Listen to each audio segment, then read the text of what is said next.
어도비 포토샵은 윈도우와 맥 OS 컴퓨터에서 이미지를 편집하거나 사진 리터칭을 할 때 사용하는 소프트웨어입니다. 요즘은 포토샵 CC라고, 뒤쪽의 CC는 크리에이티브 클라우드 버전으로 월 또는 해마다 구독 신청과 결제를 한 뒤 포토샵을 이용할 수 있게 됐는데요. 어도비사 홈페이지에 접속을 해볼게요. adobe.com/kr이라는 인터넷 주소로 들어오시게 되면요. 자, 이쪽에 보시면 플랜 비교라고 나와요. 플랜 비교를 가시게 되면 개인으로 가야겠죠. 포토샵과 라이트룸 아니면 포토샵만 단독으로 사용할 수도 있지만 약간의 추가 비용을 내게 되면 일러스트나 인디자인 등 어도비사에서 만든 대부분의 프로그램을 이용할 수 있게 됐습니다. 이쪽에 보시면 모든 앱이라고 나오죠. 월마다 3-4만원 정도 더 내면은 개별 프로그램을 따로따로 구매하는 것보다 훨씬 저렴하게 이용할 수 있으니까 참고하시면 좋을 것 같고요. 실행을 시켜볼게요. 이 크리에이티브 클라우드를 신청했을 때 전체 앱을 관리할 수 있는 그런 대시보드고요. 포토샵을 실행시켜 보겠습니다. 포토샵 사용자들은 창의적으로 이미지나 아트웍 또는 일러스트레이션을 만들고 편집할 수 있는데요. 많이 쓰이는 기능으로 배경 교체나 인물 보정, 로고 제작이나 목업 작업처럼 결과물을 시뮬레이션 할 수도 있습니다. 포토샵을 시작하기에 앞서 유의하실 점이 있어요. 여러분들이 처음부터 모든 기능을 다 이해하려고 조급해할 필요는 없습니다.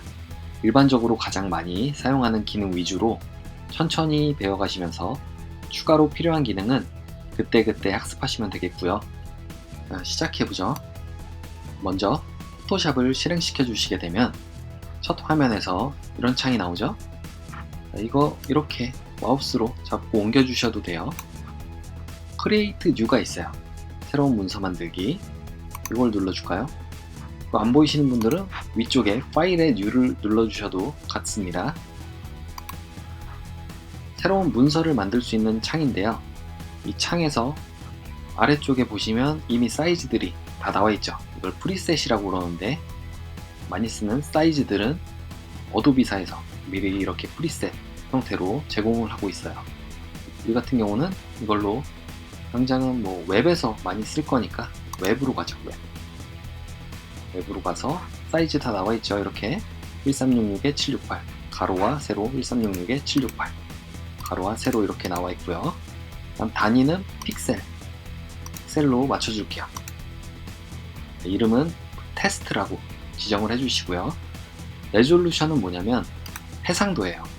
일반적으로 디스플레이, RGB로 작동하는 그런 디스플레이들 있잖아요. 핸드폰이 될 수도 있고 컴퓨터 화면이 될 수도 있고 그런 것들은 72에서 화질을 좀 좋게 하려면 150까지도 가고요. 그리고 인쇄용으로 갈 때는 좀 더 이걸 많이 줘요. 해상도를 300 이상으로 설정을 해주시게 되고요. 뒤에 단위는 픽셀과 인치로 이렇게 설정을 해주시고요. 컬러 모드는 방금 말씀드린 대로 RGB, 빛으로 색깔을 내는 경우에는 RGB 모드가 많이 쓰이고요. 그 다음에 이 컬러 모드는 우리가 현재 프리셋에 있는 웹으로 지정을 했기 때문에 RGB로만 되고요. 만약에 이걸 프린트 이런 걸로 바꿔주시게 되면 다른 것도 나오죠. CMYK나 랩, 아니면 그레이스케일이나 비트맵, 다른 컬러 모드도 있는데 일단 여러분들은 초보 입장에서 RGB와 CMYK 정도만 아시면 될 것 같아요. 그 이상으로는 사실 많이 쓰이진 않아요. 전문 그래픽 영역에서 일하시는 분들은 랩이나 그레이스케일도 많이 이용을 하시겠지만 일반적으로는 RGB와 CMYK 정도만 알고 계시면 되겠습니다. RGB는 디스플레이 전용, 그리고 CMYK는 인쇄 전용, 이렇게만 일단 알고 가실게요. 팔 밑에는 그대로 놔두시고요. 백그라운드는 처음에 우리가 문서를 만들었을 때 화이트로 채워줄 수도 있고요. 블랙이나 백그라운드 컬러 직접 지정할 수도 있고요. 이거는 여러분들이 추후에 또 변경이 가능하니까 이것도 그대로 두고 갈게요. 그리고 밑에 보시면 어드밴스드 옵션이라고 있는데 이 부분은 지금은 크게 신경 안 써도 될 것 같아요. 만들기를 눌러줄게요. 그러면 이렇게 아트보드라고 우리가 작업할 수 있는 영역이 생성이 됐습니다. 포토샵의 구조를 볼게요. 위쪽에 이쪽은 메뉴, 상단 메뉴 바고요. 이쪽에 메뉴들이 있죠. 이렇게 여러 가지 메뉴들이 있는데 이 포토샵 대부분의 기능이 이곳에서 다 조작이 가능하고요. 나머지는 사용하기 편하게 꺼내놓는다는 개념으로 이해하시면 될 것 같아요. 먼저 사전 세팅을 몇 가지만 할게요. 윈도우 사용자들은 에디트에 프레퍼런스가 있을 거고요. 아래쪽에 맥 사용자들은 프레퍼런스가 이쪽 포토샵에 프레퍼런스 제너럴이 있어요. 자, 이 제너럴을 눌러주세요. 일반이라고 그러죠. 이 부분이 설정 창인데요. 아랫부분에 보시면 제일 중요한 것 중에 하나가 이 스크래치 디스크가 있어요. 스크래치 디스크를 여러분들이 파일 할당을 어느 정도 좀 큰 부분에다가 해주시는 게 좋습니다. 이 포토샵이 메모리를 엄청나게 많이 잡아먹는 프로그램이기 때문에 이 부분이 넉넉하지가 않으면 가끔 컴퓨터가 다운되는 경우가 좀 생겨요. 그렇기 때문에 이 부분을 외장 하드가 있으면 외장 하드를 설정해 주시면 되겠죠. 여유 공간이 충분한지 확인을 해 주시고요. 10기가 이상 있으면 괜찮습니다. 요새 나오는 컴퓨터들이 대부분 몇백 기가 단위로 많이 나오니까요. 그리고 아랫부분에 보시면 유닛, 룰러라고 해서 단위가 나와요. 유닛 부분에서 룰러를 픽셀로 바꿔주시고요. 타입은 포인트로 바꿔줄게요. 이거는 우리가 거리 같은 걸 잴 때 아니면 크기를 잴 때 픽셀 단위로 한다는 의미고요. 타입은 여러분들이 타이핑, 글자 같은 걸 쓸 때 포인트를 쓰는 게 일반적이에요. 그렇기 때문에 이렇게 설정을 해주시고 나머지는 아마 저랑 똑같이 되어 있을 거예요. 4개 72 이렇게 돼 있고 처음에 말씀드린 대로 프린트 인쇄를 할 때는 최소 해상도가 300 이상 돼야 된다고 말씀드렸죠. 그리고 스크린, 디스플레이로 작동하는 그런 전자기기의 경우에는 72 이상만 돼도 괜찮습니다. 이렇게 설정을 하고 OK를 눌러줄게요. 가장 기본적인 세팅은 완료가 됐고요. 이쪽은 컨트롤 패널이라고 해서 여러분들이 어떤 대상을 도형을 그릴 수도 있고요. 아니면 사진이 될 수도 있고 그런 대상이 있을 때 그 대상을 조작할 수 있는 컨트롤 패널이 되겠습니다. 저와 비슷하게 나오지 않으시는 분들은 위쪽에 윈도우에 워크스페이스에 이센셜 이걸로 되어 있는지 확인을 하시고요. 다른 걸로 되어 있다면 다시 그대로 바꾸기만 하면 되는 거예요.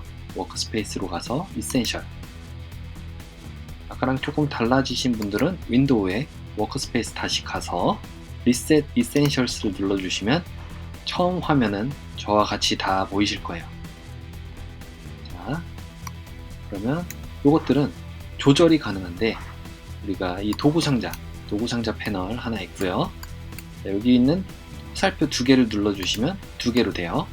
이렇게 조정을 해주시면 되고 그 다음에 필요 없는 부분 지금 우리가 사용하지 않을 부분들은 오른쪽 화살표 2개로 되어 있는 부분을 누르셔서 작게 만들어 주시면 됩니다. 자, 이것도 약간 지저분하게 느껴지시는 분들은 직접 이렇게 조절해 주시면 되겠죠. 그래서 먼저 처음에 필요한 거는 윈도우의 레이어를 한번 열어볼까요? 자, 레이어를 열어주시면 이렇게 레이어 패널이 열렸어요. 이 하나하나의 작은 창들을 우리는 패널이라고 부릅니다. 자, 패널. 자, 그래서 채널로 가면 이게 채널 패널이 되는 거고요. 패스 패널, 자, 레이어 패널. 예를 들어서 오른쪽에 컬러 부분을 눌러주시고요. 컬러 패널이 열려 있을 때 이 컬러를 다른 곳으로 옮겨주고 싶으면 이 패널 자체를 그대로 끌어서 다른 곳에 옮겨주시면 이동이 되겠습니다. 보이시죠? 다시 원래대로 있던 대로 컬러를 다시 이쪽 스와치 옆으로 옮겨줄게요. 여러분들이 이런 식으로 패널 설정을 직접 해주시면 될 것 같고요. 편하신 대로 배치를 해주시면 돼요. 네, 일단 처음에는 우리 컬러도 현재는 쓰지 않을 거니까 닫아주시고 레이어 패널이 열린 상태에서 도구 상자 부분만 열어줄게요. 자, 이 도구 상자는 여러가지 기본 메뉴들이 있어요. 첫 번째는 무브 툴이라고 이동 툴을 얘기하고요. 두 번째는 마키 툴이라고 해서 우리가 어떤 대상들을 특정 영역만 선택을 해주고 싶을 때 그렇게 사용하는 마키 툴입니다. 자, 지금 모르셔도 상관없다고 그랬어요. 그리고 이 아래쪽에 보면은 다들 조그만 삼각형 보이시죠? 이 삼각형은 이 메뉴 아래에 하위 메뉴가 있다는 얘기예요. 그 하위 메뉴를 보는 방법은 메뉴 위에 대고 마우스의 왼쪽 부분을 눌러주고 있으면 여러가지 그 하위 메뉴들이 나오게 됩니다. 이건 모양에 따라서 다 다르겠죠. 마키툴이었는데 이 마키툴을 둥그런 모양으로도 만들 수가 있고요. 아니면 뭐 선 하나만, 한 줄만 이렇게 선택을 할 수도 있죠. 그리고 나머지 부분은 현재 이 뭐 라쏘 툴이나 이런 것도 올가미 툴이라고 해서 이렇게 우리가 원하는 모양대로 선택을 해줄 수 있는 메뉴고요. 마법봉은 사진이나 우리 그래픽 이미지들이 있을 때 해당 영역을 자동으로 선택을 해주는 겁니다. 뭐 같은 색깔이면 같은 색깔별로 이렇게 선택을 해주는 거고요. 그리고 이 아랫부분은 크롭 툴이라고 해서 잘라내는 거예요. 뭔가 우리가 설정한 창이 정사각형으로 만들고 싶다. 그러면 이런 식으로 줄여주시면 되겠죠. 줄이고 엔터 치면 정사각형으로 완성이 됐죠. 이게 크롭 툴이었고요. 그 다음에 이건 프레임 툴이라고 해서 최신 버전 CC에서 나오는 건데 뭔가 레이아웃을 잡아주고 싶을 때 사용한다고 알고 계시면 될 것 같고요. 마우스 커서를 갖다 대면 설명이 보여요.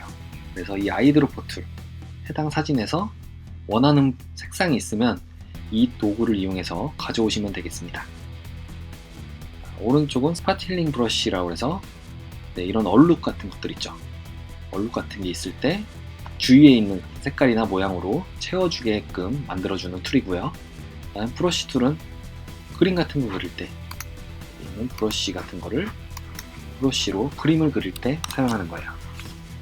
그 오른쪽에 스탬프 툴은 비슷한 모양으로 계속 뭔가 만들어내고 싶을 때 사용하는 거고요. 아무것도 없었는데 이렇게 생겨나고 있죠. 비슷한 모양으로. 다음은 히스토리 브러쉬 툴이라고 있는데 이 히스토리 브러쉬 툴은 기존에 우리가 얼룩을 지웠었다면 얼룩이 있던 그 상태로 돌리는 그런 브러쉬를 나타냅니다. 그 옆에 이레이저 툴, 지우개 툴은 레이어를 우리가 지울 때 사용하는 거예요. 페인트 버킷 툴은 많은 부분을 색칠해야 될 때 일일이 색칠하기 힘든 경우가 있겠죠. 그럴 때 이용하면 편리하겠고요. 화면에 보이시는 바와 같이 배경색을 바꿔줄 때 페인트 버킷 툴을 이용하면 편리합니다. 커피를 저어갖고 프림이 섞이는 모습이라든지 그렇게 번짐 효과 같은 걸 나타낼 때 이 스머치 툴을 이용하시면 되겠고요. 다치 툴은 좀 더 밝게 만들어주는 거예요. 지금 보시면 좀 어두운 부분이었는데 이 다치 툴을 이용해서 좀 더 밝게 만들어주죠. 그 다음에 이 펜 툴. 펜 툴은 패스를 그릴 때 사용하는데요. 우리가 눕기를 단다 그래요. 속된 말로 눕기를 단다 그러는데 사진 같은 거 보시면 인물의 외형 있죠. 테두리를 이 펜 툴을 이용해서 많이 눕기를 따고요. 그렇게 만들어진 패스를 활용해서 우리가 배경을 교체한다든지 여러 작업을 할 수가 있는 거죠. 이 펜 툴은 상당히 중요하니까 제가 이 펜 툴을 연습할 수 있는 그런 유용한 사이트도 알려드릴게요. 그리고 타입 툴인데요. 이 타입 툴은 글자를 쓰는 거예요. 말 그대로 타입 툴을 누르고 해당 영역만큼 이렇게 지정을 해줘도 타입을 할 수가 있겠고요.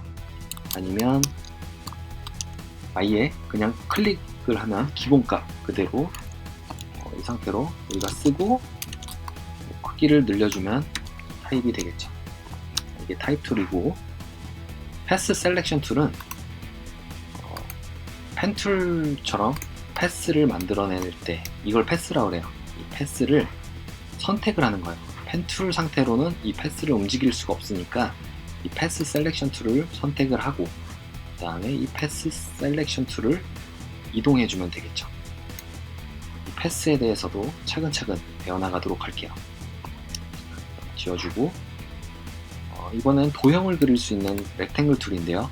이 렉탱글 툴을 선택을 하시면 위쪽에 필과 스트로크 여기가 나오죠. 필은 채우기고 스트로크는 그 테두리의 선을 얘기하겠죠. 그래서 정경색 기준으로 도형이 만들어지게 됩니다. 한번 파란색으로 지정을 했으니까 도형을 그대로 그리면 파란색으로 됐죠. 그리고 프로퍼티 창, 속성 창이 나왔는데 이 속성 창에서 스트로크 부분을 빨간색으로 한번 바꿔줄게요.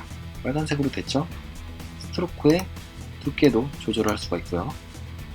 이렇게 활용을 해주시면 되겠고요. 그 다음에 먼저 이 줌 툴부터 볼게요. 줌은 말 그대로 확대를 하는 거죠. 확대를 했고, 반대로 축소를 해주고 싶으면 Alt 키를 누르면 마이너스로 바뀌어요. 마이너스로 바뀌죠? 마이너스로 바뀌었을 때 클릭하면 다시 됐죠. 그리고 해당 부분을 크게 보고 싶으면 우리가 줌 툴인 상태로 마찬가지로 이렇게 드래그를 해주시면 확대가 됐죠. 근데 수정을 하다 보니까 오른쪽 부분도 확인을 해야 돼요. 그럴 때 사용하는 게 바로 이 핸드 툴이에요.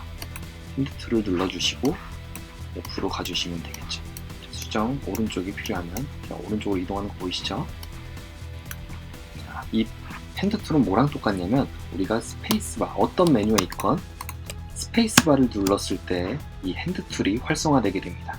스페이스바를 누르고 마우스를 클릭하고 움직여 보시면 이 핸드 툴과 같은 펜 효과가 난다는 걸 알아두시면 될 것 같고요. 그리고 그 아래쪽에는 퀵 마스크와 풀 스크린이 있는데, 퀵 마스크 모드는 우리가 마스크를 배운 다음에 그때 얘기할 거고요. 이 핏 스크린은 이 탭 키를 누른 것과 같아요. 풀 스크린으로 할 때만 좀 달라지긴 하는데, 탭 키를 누르면 다시 원상태로 돌아오겠죠. 그리고 위쪽에 체인지 메뉴 사라졌던 것들은 다시 이 핏 스크린 모드를 눌러주시면 생겼죠. 이렇게 도구 상자에 있는 메뉴들을 살펴봤습니다. 제가 계속 말씀드리지만 이 메뉴들을 모두 알 필요는 없어요. 그때그때 필요한 메뉴들을 사용하시면 되기 때문에 일단은 여기 있는 메뉴들은 이 정도까지만 알고 있을게요.